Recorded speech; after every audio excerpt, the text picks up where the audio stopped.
Hello students, இந்த வீடியோவில் நம்ம பார்க்க போகிறது 10th ஸ்டாண்டர்டில் இருக்கக்கூடிய இம்பார்ட்டன்ட் ஃபார்முலாஸ் எல்லா சாப்டர்ல இருக்கிறதா பார்க்க போகிறோம்.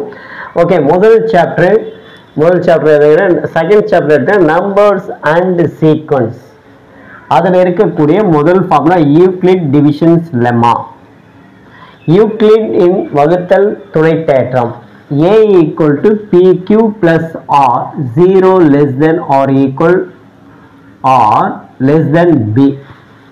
அடுத்த ஃபார்முலா பாருங்க, யூக்ளிட் டிவிஷன்ஸ் அல்கோரிதம். யூக்ளிட் வகுத்தல் முறையில் dividend equal divisor into quotient, that means BQ plus remainder. வகுப்படும் எண் ஈக்குவல் வகுக்கும் எண் இன்டு ஈவு பிளஸ் மீதி. இது எங்க பயன்படும்? To find the HCF highest common factor கண்டுபிடிக்கும் போது இந்த ஃபார்முலா நம்ம பயன்படுத்தி கண்டுபிடிப்போம். ஓகே, மூணாவது கன்கரன்ஸ் மாடுலு, மட்டு ஒருங்கிசைவு. அதுக்கு formula A congruence B into mod n. Okay, இது வந்து A minus B equal to Kn. K வந்து integers, K belongs to integers. இது சம்பள போகிறோம். தமிழில் வந்து A கன்கரன்ஸ் மட்டும் என்னன்றோம், அதே தான். ஓகே, ஃபோர்த் வந்து அரித்மெட்டிக் ப்ரோக்ரெஷன்ஸ், கூட்டு தொடர் வரிசை. கூட்டு தொடர் வரிசையில் ஜென்ரல் ஃபார்ம், பொது வடிவம். பொது வடிவத்துக்கு ஃபார்முலா என்னன்னா A plus D, A plus 2D, A plus 3D, etc. Where A என்பது முதல் உறுப்பு. A என்பது ஃபர்ஸ்ட் கொடுக்கப்பட்ட தொடர் வரிசையில் முதல்ல இருக்கக்கூடிய நம்பரை தான் ஃபர்ஸ்ட் டேர்ம், முதல் உறுப்பு. D என்பது காமன் டிஃபரன்ஸ், பொது வித்தியாசம். பொது வித்தியாசம் எப்படி கண்டுபிடிப்புனா, இரண்டாம் உறுப்பிலிருந்து மைனஸ் முதல் உறுப்பு கழிச்சா D கிடைக்கும். ஓகே, அடுத்தது nth டேர்ம், என்னாவது உறுப்பு கண்டுபிடிக்கிறது ஃபார்முலா. இந்த கூட்டு தொடர் வரிசையில் nth டேர்ம் கண்டுபிடிக்க ஃபார்முலா என்னன்னா Tn equal A plus n minus 1 into D. Tn equal A plus n minus 1 into D என்ற ஃபார்முலா தான் பார்க்க போறோம். The number of terms in the AP given the last term. ஒரு கூட்டு தொடர் வரிசையில் கடைசி உறுப்பு கொடுக்கப்பட்டா என்ன ஃபார்முலான்னா n equal to L minus A divided by D plus 1 formula. அதாவது கூட்டு தொடர் வரிசையில் உறுப்புகளின் உறுப்புகளுடைய எண்ணிக்கை கேட்குறதா n equal to L minus A by D plus 1. D என்றது பொது வித்தியாசம், L என்பது கடைசி உறுப்பு, A என்பது முதல் உறுப்பு. ஓகேங்களா? அடுத்து L இது கடைசி உறுப்பு. அது தொடர் வரிசையில் கடைசியாக ஒரு நம்பர் கொடுக்கப்பட்டால் இந்த ஃபார்முலா யூஸ் பண்ணோம். அடுத்து D, if the sum of 3 consecutive term of AP, the sum of 3 consecutive term of AP ன்னு சொன்னா ஒரு கூட்டு தொடர் வரிசையில் அடுத்தடுத்த நெக்ஸ்ட் 3 உறுப்புகளின் கூடுதல் கேட்டேன்னா அதுக்கு கொடுக்கப்பட்ட என்ன பண்ணணும், A plus D, A minus D என எடுத்துக்கொள்ளலாம். இதை வச்சுக்கிட்டு உங்களுக்கு அந்த தொடர் வரிசை இருக்கிற A என்பது முதல் உறுப்பு, D என்பது பொது வித்தியாசம். எப்படி இரண்டாம் உறுப்பிலிருந்து மைனஸ் முதல் உறுப்பு, that means D2 minus D1 அல்லது D3 minus D2 கூட எடுத்துக்கலாம். ஓகேங்களா?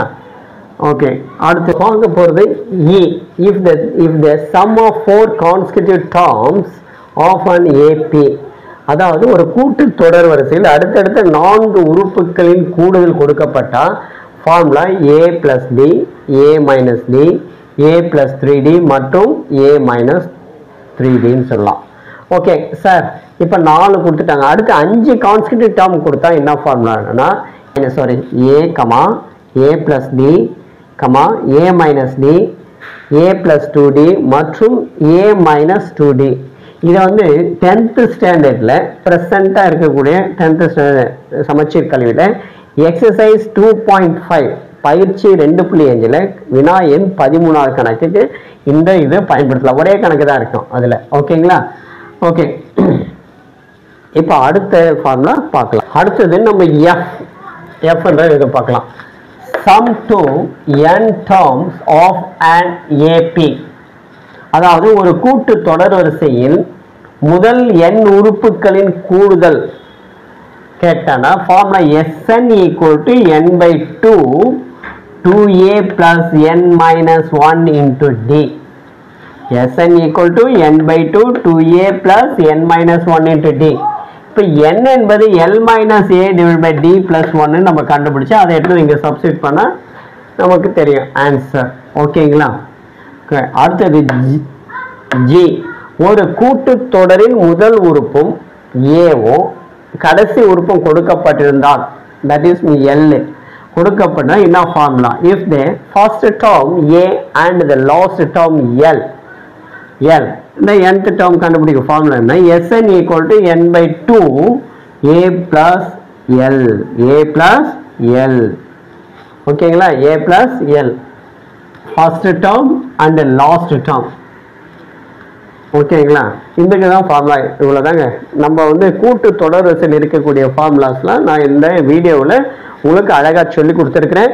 ஓகே, இந்த ஃபார்முலா நல்லா மெமரி பண்ணிக்கிட்டிங்கன்னா நம்ம எக்ஸாமில் தேர்வில் வரும்போது ஃபார்முலா பயன்படுத்தி கணக்குகளை ரொம்ப ஈஸியாக ஒர்க் அவுட் பண்ண முடியும்.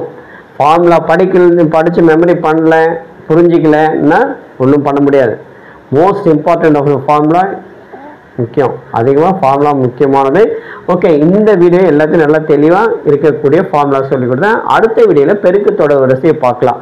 ஓகே, இந்த வீடியோ பிடிச்சிருந்தா லைக் பண்ணுங்கள், ஷேர் பண்ணுங்கள், மறக்காமல் நம்முடைய ரவி கல்வி சேனலை சப்ஸ்கிரைப் பண்ணுங்கள். மீண்டும் அடுத்த வீடியோவில் அடுத்த இது என்ன பார்க்க போகிறோம்? பெருக்கு தொடர் வரிசையை பார்க்கலாம். ஓகே, பாய்.